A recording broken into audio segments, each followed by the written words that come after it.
Yo guys, Jonathan here. It is early morning here on the West Coast, but I think it's only fitting because today is what I would call a good day. Not only am I checking out the brand new iPhone 8, but the 8 Plus as well. Gonna see what's new and ultimately how they stack up side by side.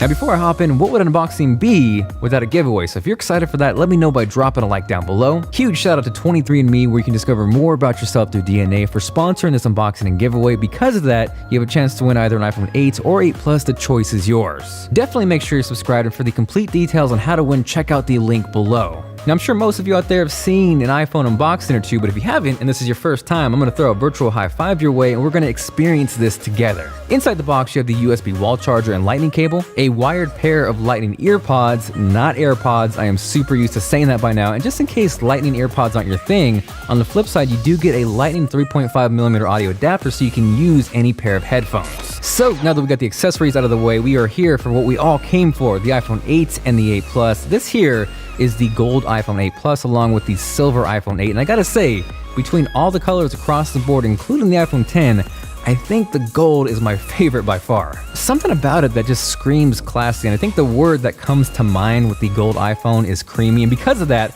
I can't help but think these would look perfect next to a pair of cream Yeezys. Now, there's no denying design-wise, this is very similar to the iPhone 6, the 6S, and the 7, but once you stack them side by side, you can start to see the evolution of how things change. Plus, there's just something about that glass back that changes up the look and feel that has me excited again, and honestly, excluding maybe the iPhone 10, I think this is the best looking iPhone since the iPhone 4 and 4S. Beyond that, the glass back isn't just for looks. It also brings, for the first time ever, wireless charging to the iPhone. And for you there, this is not me trying to say Apple revolutionized or invented wireless charging. In fact, Apple opted to go with the wireless Qi standard, not some crazy proprietary Apple nonsense, and that is absolutely a good thing for everybody. One, it is going to increase the number of wireless charging products out there, and two, definitely make it more widespread across the platform as a whole. Now, stacking up the 8 and 8 Plus side by side, regardless of the size difference, you are getting the exact same A11 Bionic processor inside both these phones. In fact, that is the exact same chip found in the iPhone 10. So just in case the iPhone 8 or 8 Plus is more your thing, maybe you're not ready to give up that home button,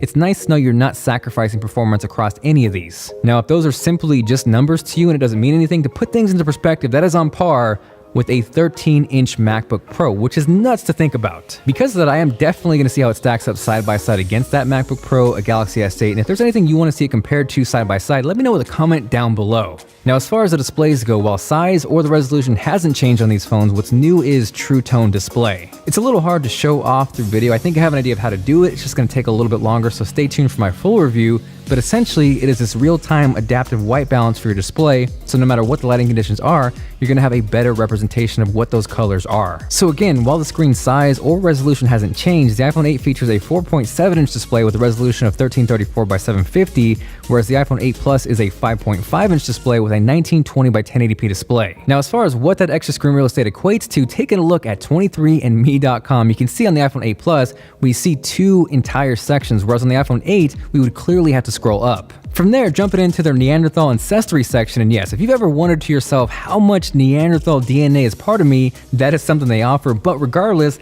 on the iPhone 8 Plus, you can see every single paragraph, where on the iPhone 8, you would clearly have to scroll down. Also, for reference, we know Austin Ekins is jacked as hell, and seeing those biceps on a bigger 5.5-inch display is a beautiful thing. Now from there, one big difference between the iPhone 8 Plus and 8 has gotta be battery life. With the iPhone 8, you can pretty much expect that you're gonna have to plug in at least once throughout the day, whereas with the iPhone 8 Plus, that's gonna get you for sure a couple more hours and more than likely last you throughout the entire day. From there, both the iPhone 8 and 8 Plus feature improved cameras. Clearly, the biggest difference is going to be the dual camera setup on the iPhone 8 Plus. So I'm gonna start with something they both share, and that's video. Both of these phones will shoot video up to 4K resolution at 60 frames per second, which is actually kind of crazy. Not many phones or even cameras out there do that right now. This video was shot in 24 frames per second, so I can't show off the 60 FPS here, but if you wanna see a full 4K 60 FPS demo on the iPhone, let me know and I will get that out for you guys. Speaking of 24 frames per second though, there is now an option to shoot 24 FPS on the iPhone, so you're not gonna have to download an additional app. You can do it straight from iOS. The other really impressive thing on both these phones is 240 FPS slow motion video at 1080p. Here is a quick test of Rich doing some majestic jumps, and the more impressive thing for me here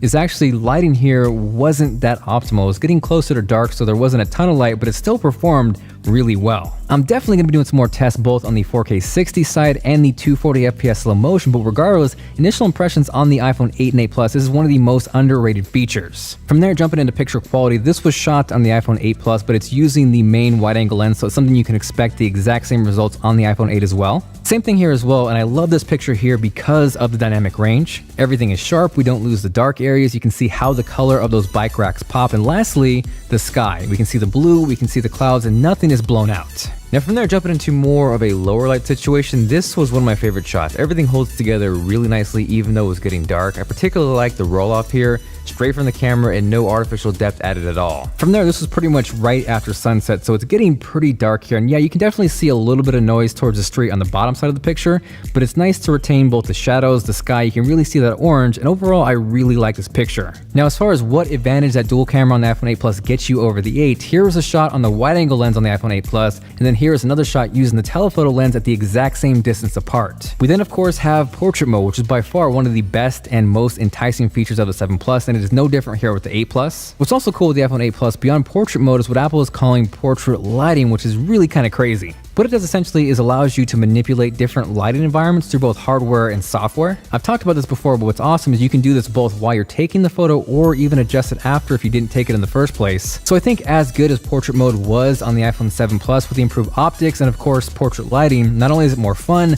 not only do you have more flexibility, it is just a better experience overall. From there, jumping over to a front-facing selfie test, this was shot on the iPhone 8 Plus, but again, because the front-facing cameras are the same, you can expect the exact same shot on the iPhone 8 as well. Here we have one more selfie for good measure, and it's kind of perfect with 23andme.com sponsoring this video because I've often got asked what ethnicity I am. I know for sure I'm part Hispanic, part white with a little bit of Irish, but beyond that, I have no idea. So with that, I sent off the 23andMe kit, which should give me a full breakdown of everything I am. It's a little scary, but also really exciting to think about. So if that's something you want to check out or something you've been curious about, make sure you check out the link below for full details, and also stay tuned for a future video where I find out exactly what I am. So nothing new here, but of course the iPhone 8 and 8 Plus are still IP67 water resistant, and I think that means we got to test that out.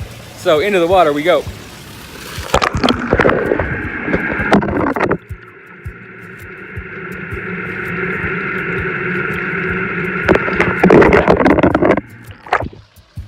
Looks good, it's clean, it's still recording, and I'm also curious to see, this is also a pretty good low light test. It's about 7:15. The light is getting sucked away pretty quick. So let me know what you think of the quality with a comment down below.